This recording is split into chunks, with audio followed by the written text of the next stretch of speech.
This is a look ahead at Tuesday's key events, and they don't come much bigger than the US presidential election. National polls put President Obama and Republican challenger Mitt Romney neck and neck, heading into the final hours of frenetic campaigning in crucial swing states. But Obama has a narrow lead in most of these states, albeit within the polls' margin of error. The balance of power in Congress is also at stake. Democrats expected to narrowly hold their Senate majority. Republicans favourite to retain control of the House of Representatives. Seven Investment Management's Justin Urquhart-Stewart says investors are craving clarity. What the markets are looking for are clear decisions. What they don't want to end up is a fudge and ending up with hanging chads again, as we had a few years ago. So we want a clear decision for the President and a clear decision for the Congress. The first is probably easier than the second. So I think investors need to be wary. However, the answer for any American leader is going to be the same. It's called capitalism. They will actually go for trying to find ways of growing their way out of problems. I've never yet met an American as yet who does austerity. That apparently is just a European way of doing it. Results season winding down now in Europe, but still a few big names left to report. Tomorrow sees the turn of BMW. The luxury German car maker has been weathering the demand crisis better than its mass market peers on solid demand for premium cars in China and the US.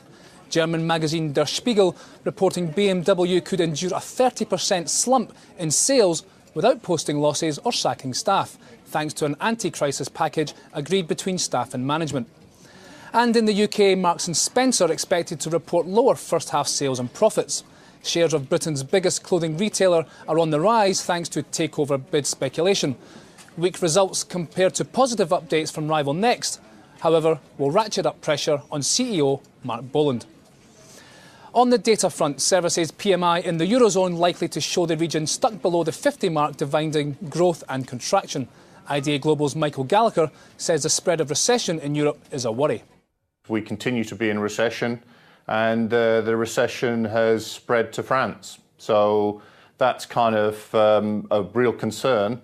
And, you know, the real risk is that this could drag Germany down and, you know, prompt a situation where the Eurozone, you know, is into recession going into Q1 2013. In Greece, the country's powerful main public and private sector unions will launch a 48-hour strike Tuesday against Prime Minister Antonis Samaras' new package of cost cuts and tax hikes. Journalists, doctors, transport workers and shopkeepers are also planning stoppages. A big week for central banks kicks off tomorrow with the Reserve Bank of Australia's latest interest rate decision. 15 of 20 economists polled by Reuters expecting a 25 basis point cut to 3%. Matching the post-crisis low in 2009. The other 5 think mixed signals from economic data will keep the RBA on hold. Of more interest perhaps to many Australians, though, will be the Melbourne Cup. Britain's Prince Charles and his wife Camilla seen here arriving in Australia, where tomorrow they'll attend the race that stops a nation, the richest 2-mile handicap horse race in the world. This year's purse stands at $6.43 million. Foreign horses are dominating the betting. The 2010 winner, Americain, rated the 6-1 favourite by most bookies. That's our look ahead to Tuesday. I'm Jamie McGeever. This is Reuters.